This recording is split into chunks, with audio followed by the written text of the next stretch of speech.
یہ بہت طاقتور عمل ہے، بہت طاقتور، بہت لاجواب عمل ہے۔ گھر میں نحوست ہے، بے برکتی ہے، جھگڑے نفرت ہیں، شیطانی وساوس اور ایک دوسرے پہ بے اعتمادی ہے، جو بھی یہ عمل کرے گا اس کا گھر بابرکت، پرسکون، خوشیوں کا گہوارہ، ہر جگہ سکھ سکون، آپس میں محبت، پیار، خوشبو، مہک، اور یہ طلسماتی دنیا اور عملیاتی دنیا کا حیرت انگیز عمل ہے جس سے آپس میں محبت نہ ہو، نفرت ہو، بے چینی ہو اور خامخواہ بدگمانیاں ہیں، یہ ساری چیزیں انشاءاللہ ختم ہو جائیں گی۔ آپ جہاں بیٹھے ہیں پوری دنیا میں، کیونکہ اس وقت پوری دنیا ہمارے ساتھ ہے، پوری دنیا میں جہاں بیٹھے ہیں آپ اپنا سر پر اپنے دائیں ہاتھ رکھیں گے، اپنا دائیں ہاتھ الحق والولی، آمین۔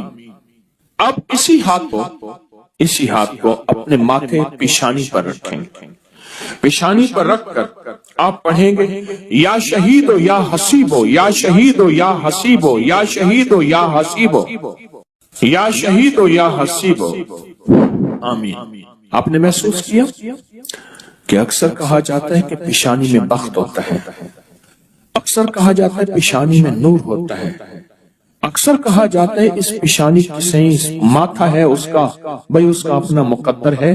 یہ جو آپ نے ہاتھ رکھا ہے نا سر پہ، الحق والولی پڑھا ہے، اوپر سے آنے والی رحمتیں، برکتیں، محبتیں آپ کے جسم میں ایسے رگ رگ میں چلی گئی، اور آپ نے جو پیشانی پہ رکھا ہے نا یہ یا شہید و یا حسیب پڑھا ہے، یہ پیشانی کے اوپر بخت، مقدر، برکت جو آپ کو دیکھے، آپ کو محبت، پیار، الفت اور آپ کا احترام، آپ کا وقار، آپ کی شان و شوکت۔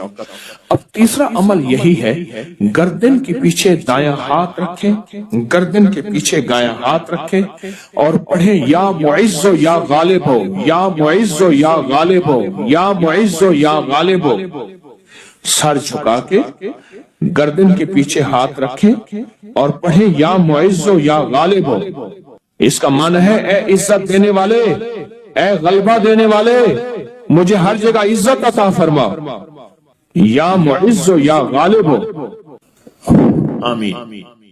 اب یہی دایاں ہاتھ ناف کے اوپر رکھیں گے، ناف کے اوپر رکھیں گے، کیوں؟ اس کی ایک وجہ ہے، اب آپ محسوس کریں ناف کے اوپر یہ دایاں ہاتھ رکھ کے آپ جو الفاظ پڑھ رہے ہیں اس کے معنی میں آپ کھوئیں گے، آپ حیرت انگیز طور پہ اس کے تجربے دیکھیں گے۔ آپ ناف کے اوپر یہی ہاتھ رکھیں اور پڑھیں یا رقیب و یا حاکم ہو، یا رقیب و یا حاکم ہو، آمین۔ یہ آپ کے تن من میں سے، آپ کے انگ انگ میں سے بیماریاں، غصے، جذباتی کیفیتیں، گناہ، ٹکراؤ، نفرتیں، یہ اللہ کا نام نکال رہا ہے۔ آپ کے انگ انگ، آپ کے من من میں سے یہ چیزیں نکل رہی ہیں۔ اب یہی ہاتھ اپنے دائیں گھٹنے پر رکھنا ہے، وہیں بیٹھے بیٹھے دائیں گھٹنے پر یہ ہاتھ رکھنا ہے اور پڑھنا ہے یا حافظ ہو یا کریم ہو، یا حافظ ہو یا کریم ہو، آمین۔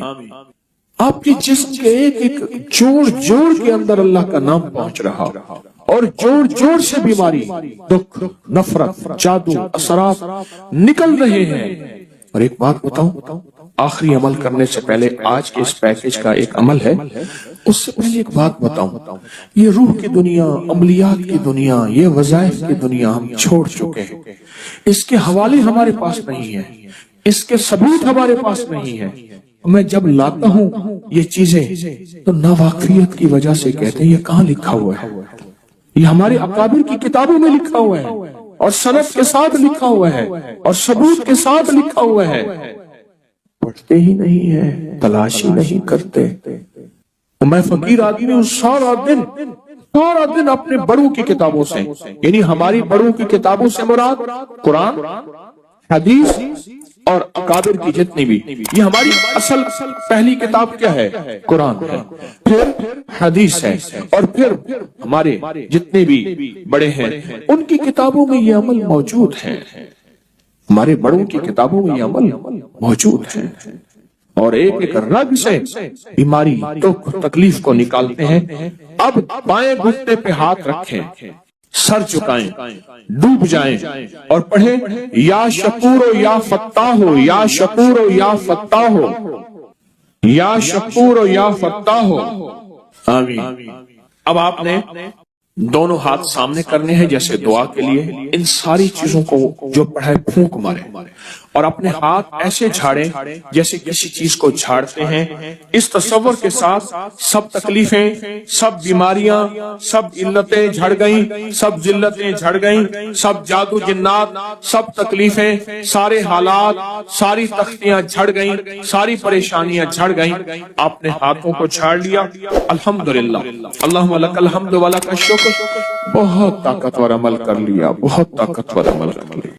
اور جو عمل اجتماعی کیا جائے اس میں کوئی رونے والا، کوئی دھونے والا، کوئی ولی، کوئی غوث، کوئی کتب، کوئی ابدال، کوئی اللہ کا پہنچا ہوا، کوئی ہستی، اس کی قبول تو سب کا قبول۔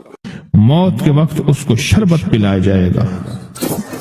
میں کہ اگر یہ لوگ رجب میں ایک روزہ بھی رکھ لیتے کہ قیامت ہوگی تو پکار مچے گی، رجب کے ماننے والے کہاں ہیں؟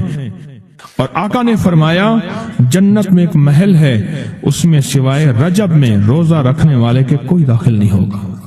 اور آپ نے فرمایا جنت میں ایک نہر ہے، اس نہر کا نام رجب ہے، اس کا پانی دودھ سے زیادہ سفید ہے اور برف سے زیادہ ٹھنڈا ہے اور شہد سے زیادہ میٹھا ہے، اور جو رجب میں چاہے ایک روزہ بھی رکھ لے اللہ اس نہر کا پانی اسے پلائے گا۔ یہ غصے کو ٹھنڈا کرنے والی چیزیں بتا رہا ہوں۔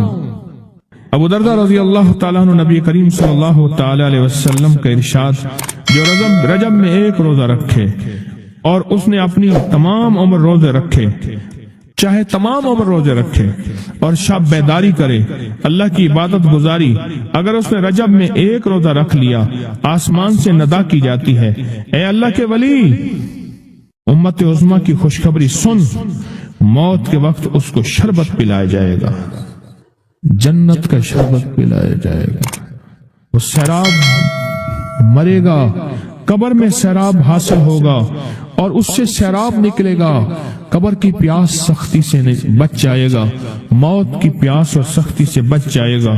اور یہ فرمایا یہ کرامت صرف آقا کی امت کو ملی ہے۔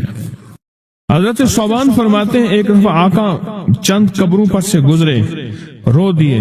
صوبان نے پوچھا تو آپ نے فرمایا میں نے اللہ سے دعا کی کہ ان کے عذاب میں تخفیف ہو جائے، اور صوبان اگر یہ لوگ رجب کا ایک روزہ بھی رکھ لیتے اور ایک رات عبادت کر لیتے ان پر کبھی عذاب نہ ہوتا۔ اور ایک رات سے مراد سے رات نہیں ہے ساری رات، یہ ابھی عبادت کر رہے ہیں، ہاں یہ نہیں ہے ساری رات، شام ڈھلتے ہی مغرب کے بعد رات ہو جاتی ہے رات کا کچھ حصہ، ابھی آج جیسے شب جمعہ میں ہے، رجب میں آج عبادت کر رہے ہیں، آپ کو خوش قسمتی مبارک، عبادت کر رہے ہیں، ابھی مغرب پڑھی، ابھی ہم ذکر کریں گے، عبادت کریں گے، اللہ کا ذکر کریں گے، پھر عشاء پڑھیں گے، دعا مانگیں گے، یہی تو عبادت ہے۔ میں کہ اگر یہ لوگ رجب میں ایک روزہ بھی رکھ لیتے اور عبادت کر لیتے کسی رات کی، ایک رات کی، تو ان پر عذاب نہ ہوتا۔ میں نے عرض کیا یا رسول اللہ صلی اللہ علیہ وسلم، کیا صرف ایک روزہ اور ایک رات کی شب بیداری سے عذاب قبر نہ ہوگا؟ فرمایا ہاں، قسم ہے اس کی ذات کی جس کے قبضے میں میری جان ہے، کوئی مسلمان مرد ہو یا عورت ایسی نہیں رجب میں ایک روزہ بھی رکھ لے اور ایک رات کی شب بیداری کرے مگر اللہ اس کے لیے 1 سال کی عبادت لکھے گا جس میں اس نے روزہ رکھا اور شب بیداری۔ 1 سال وہ جس میں ساری رات جاگا اور سارا دن روزہ رکھا، اتنا ثواب ملے گا۔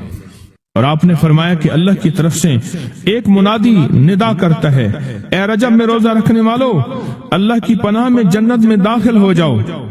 اور ہاں فرمایا کہ قیامت ہوگی تو پکار مچے گی، رجب کے ماننے والے کہاں ہیں؟ اس وقت حجاب کے اندر سے ایک نور نکلے گا جس کے پیچھے سے جبرائیل، میکائیل، اسرافیل ہوں گے، یہاں تک کہ رجب کے ماننے والے اس نور سے گزر کر